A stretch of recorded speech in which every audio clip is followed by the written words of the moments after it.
तो नमस्कार, आप देख रहे हैं एबीपीएल न्यूज और मैं हूं आपके साथ मोहम्मद उवैस। और आज रुद्रपुर में मोदी मैदान में प्रधानमंत्री नरेंद्र मोदी ने उत्तराखंड में चुनाव प्रचार का बिगुल बजा दिया है और एक बहुत बड़ी रैली को संबोधित किया है। और इसी रैली पर बात करने के लिए आज हमारे साथ मौजूद है हमारे विशेष संवाददाता नरेश जोशी, जिनसे हम बात करेंगे कि इस रैली के आखिर क्या मायने हैं उत्तराखंड की राजनीति के लिए। तो नरेश जी, आपको मेरी आवाज आ रही है? तो नरेश जी, आज रुद्रपुर में प्रधानमंत्री मोदी ने उत्तराखंड में चुनाव प्रचार का बिगुल बजाया है और रैली में बहुत बड़ी संख्या में लोग भी पहुंचे हैं। तो किस नजरिए से आप ये रैली को देखते हैं कि उत्तराखंड में इस रैली का क्या प्रभाव पड़ेगा? ऐसा हुआ, प्रधानमंत्री नरेंद्र मोदी ने कोई पहली बार रुद्रपुर से जनसभा को संबोधित नहीं किया, पढ़ते बता दूं। हालांकि उन्होंने अपने संबोधन के दौरान ये कहा कि मैं पहली बार रुद्रपुर के मोदी मैदान से चुनावी सभा को संबोधित कर रहा हूं। उनका कहने का मतलब ये था कि 2024 में जो लोकसभा का चुनाव है, इस चुनाव में उत्तराखंड में नरेंद्र मोदी का ये पहला दौरा है और पहली जनसभा है। एक बात। दूसरी बात, प्रधानमंत्री नरेंद्र मोदी जब भी उत्तराखंड आते हैं, उत्तराखंड में जनसभा को संबोधित करते हैं, तो उनके आने से हफ्ता 10 दिन पहले ही भारतीय जनता पार्टी कहें या नरेंद्र मोदी के जो समर्थक हैं या जो नरेंद्र मोदी पर विश्वास करते हैं, जो भारतीय जनता पार्टी की टीम से जुड़े हुए लोग हैं, या फिर वह मतदाता जो नरेंद्र मोदी की बातों से प्रभावित रहते हैं, वो पहले से तैयारी कर लेते हैं और माहौल बना रहते हैं जी। जैसा कि अंदेशा था कि इस रैली में प्रधानमंत्री नरेंद्र मोदी की इस जनसभा में भीड़ 1 लाख का आंकड़ा पार कर जाएगी। एबीपीएल की टीम वहाँ मौजूद रही। हमारे बहुत होनहार संवाददाता हैं शैलेंद्र, वो वहाँ मौजूद थे। वो पल पल की वहाँ जानकारी दे रहे थे, पल पल की अपडेट दे रहे थे। और जैसा कि हम इससे पूर्व हम बता चुके हैं कि क्या क्या रहा वहाँ।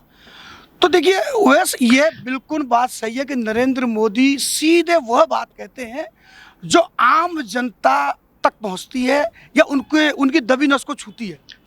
जैसा कि उन्होंने कहा, उन्होंने अपने पुराने अंदाज में, एक तो कुमाऊनी अंदाज में अपनी सभा को संबोधित किया, जनसभा को संबोधित किया कुमाऊनी भाषा में। अच्छा, फिर उन्होंने ये कहा कि जो 10 साल में उत्तराखंड में हुआ वह टेलर है, जिसके बाद भीड़ मोदी में हो गई और जोर जोर से नारे लोग लगाने लगे। वो ये मैसेज देना चाहते थे कि जो अभी हुआ है वो सिर्फ ट्रेलर है, पिक्चर अभी बाकी है। तो आज की रैली को आप किस तरह से देखते हैं? जिस तरह से भीड़ थी और जिस तरह से प्रधानमंत्री का भाषण सुनने के लिए, उनकी एक झलक पाने के लिए लोग बेकरार दिख रहे थे। आपको क्या लगता है, भाजपा अपनी जो 5 सीटों की जो जीत है उसको दोहरा पाएगी उत्तराखंड में आज की रैली को देखकर? ठीक है सर, रैली की बात करें तो रैली में तो भीड़ बहुत थी। और नरेंद्र मोदी की जब रैली कहीं भी उत्तराखंड में, अल्मोड़ा में हो, हल्द्वानी में हो चुकी है, गढ़वाल में हो चुकी है, अभी फिर अल्मोड़ा में दौरा है नरेंद्र मोदी का, तो भीड़ तो रिकॉर्ड तोड़ देती है।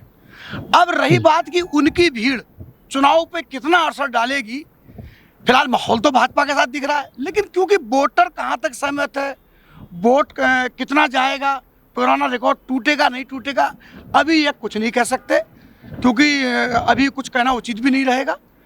इसलिए लेकिन हाँ, ये है कि वो एक माहौल बना के चले गए भारतीय जनता पार्टी के प्रत्याशियों के लिए जी। जो इस बार मोदी जी ने जो मंत्र दिया है अब की बार 400 पार का, तो उत्तराखंड में कहीं ना कहीं उस पर एक बहुत बड़ा उस पर अपना हाथ रहेगा। तो मोदी जी ने आज एक बहुत बड़ी बात अपनी जनसभा में कही कि उत्तराखंड में पिछले 10 साल में पलायन कम हुआ है।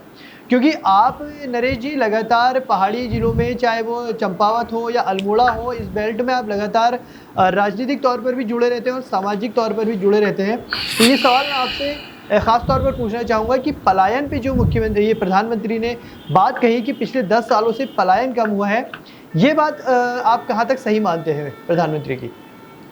देखिए वैसे ऐसा है, प्रधानमंत्री नरेंद्र मोदी ने आज जनसभा के बीच में यह दावा किया कि पिछले कुछ वर्षों से उत्तराखंड के पहाड़ी क्षेत्रों से पलायन रुका है। देखिए आंकड़ा, पलायन आयोग की रिपोर्ट क्या कहती है, और क्योंकि अभी ताज़ा आंकड़ा पलायन आयोग की रिपोर्ट का नहीं आया, लेकिन कांग्रेस हमलावार है कि भारतीय जनता पार्टी का जो शासनकाल है प्रदेश में 7 वर्ष तो इसको हो गए, सेंट्रल गवर्नमेंट 10 वर्षों का कार्यकाल समाप्त कर चुकी है, फिर चुनाव है। कांग्रेस लगातार हमलावर रहती कि पलायन नहीं रुका, आज भी पहाड़ों से लगातार पलायन जारी है, क्योंकि पहाड़ में न तो शिक्षा है, न चिकित्सा व्यवस्था है, न ही रोजगार है, कुछ नहीं है। लेकिन अगर आप नरेंद्र मोदी के इस दावे की अगर मुझसे चर्चा करते हैं कि नरेंद्र मोदी ने दावा किया है, प्रधानमंत्री ने, कि पलायन कुछ कम हुआ है, देखिए अभी मैं इसमें कुछ विशेष रूप से नहीं कह सकता, लेकिन हाँ कुछ हद तक ये बात सही है कि प्रधानमंत्री मुद्रा योजना जो है, जिससे लोगों को ऋण देने का काम किया गया, समूह बनाए गए, पहाड़ों में बहुत से ऐसे महिला सहायता समूह चल रहे हैं जिससे वहाँ लोगों को रोजगार मिला है।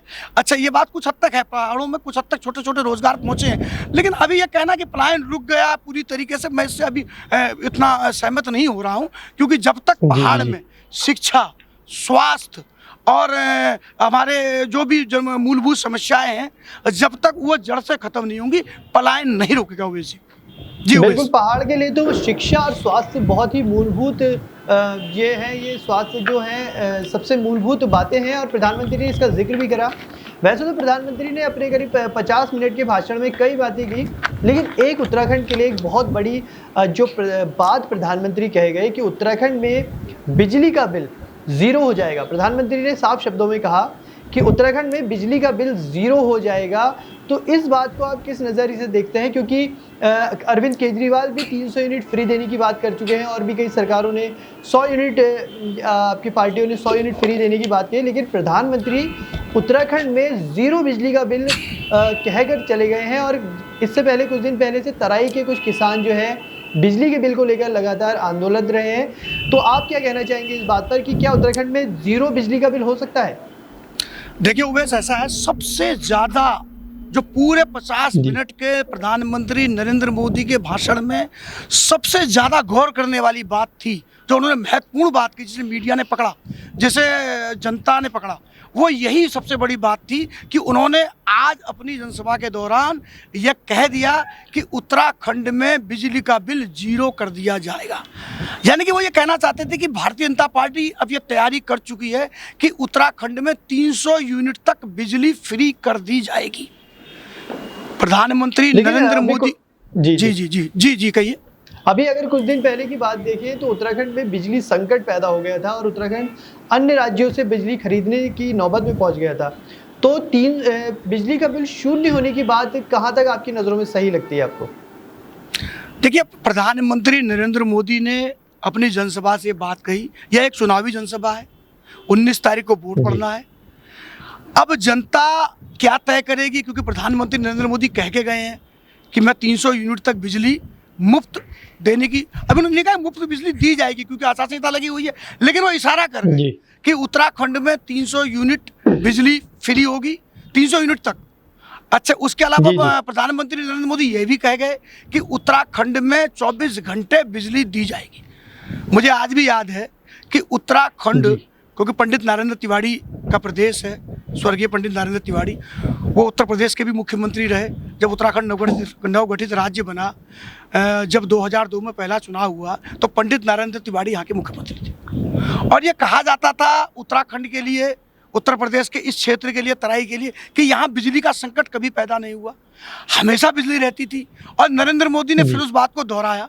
हो सकता है बीच में बिजली का संकट, आपकी बात से मैं सहमत हूँ, बिजली का संकट गहराया था, बिजली कट रही थी, रोस्टिंग हो रही थी। नरेंद्र मोदी ने आज अपनी जनसभा से ये कह दिया कि उत्तराखंड में 24 घंटे बिजली रहेगी, और उन्होंने ये भी कहा कि बिजली का बिल 0 कर दिया जाएगा। देखिए, समझने की बात यह है, लोग इशारा समझ गए, लोगों को प्रधानमंत्री नरेंद्र मोदी ने यह इशारों में समझा दिया कि उनकी क्या रणनीति है। अब बाकी जनता का मन है, जनता जो चाहे वो करे, तो जनता का अपना विवेकाधिकार है, कहाँ प्रयोग। जी। तो आज प्रधानमंत्री अपनी जनसभा में काफ़ी कुछ वादे भी कर गए हैं नरेश जी, और बहुत सी इशारे भी दे गए हैं कि अगर फिर से उनकी सरकार बनती है तो उत्तराखंड को वो क्या कुछ देंगे।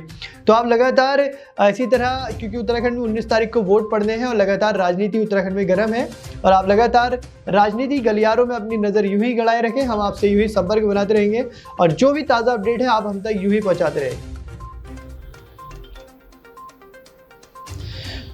तो ये थे नरेश जोशी, हमारे विशेष संवाददाता, जिनसे हमने बात की आज प्रधानमंत्री नरेंद्र मोदी की जनसभा के लिए, और आगे जो भी उत्तराखंड में राजनीतिक हालात होंगे हम आप तक ABPL न्यूज़ के जरिए हर ताज़ा राजनीतिक हालात और सामाजिक हालात को यूं ही पहुंचाते रहेंगे। तब तक आप बने रहिए हमारे ABPL न्यूज़ के साथ। नमस्कार।